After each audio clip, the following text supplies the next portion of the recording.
3 days ago, I had a conversation with someone who thought that they were a good Sikh because they were doing their Path, they were doing Simran, and also regularly going to the Gurdwara.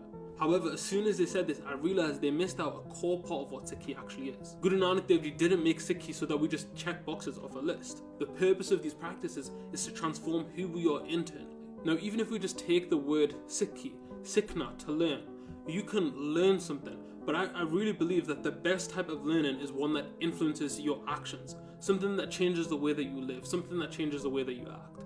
Imagine you went to school and you go into the classes and you learn, let's say, how to become a good engineer. And you learn, you need to measure things properly, you need to make sure that you're using tools properly. And then when you go out into the real world, you don't actually follow through with any of these practices. The question is, did you learn anything? No, because your behavior didn't change. And I genuinely believe that that's what Sikhi is about. Some people are going to the Gurdwara, they're doing their Path, they're doing Simran, and their behavior isn't changing. And as a result, the question is, are you a Sikh? Are you actually learning anything?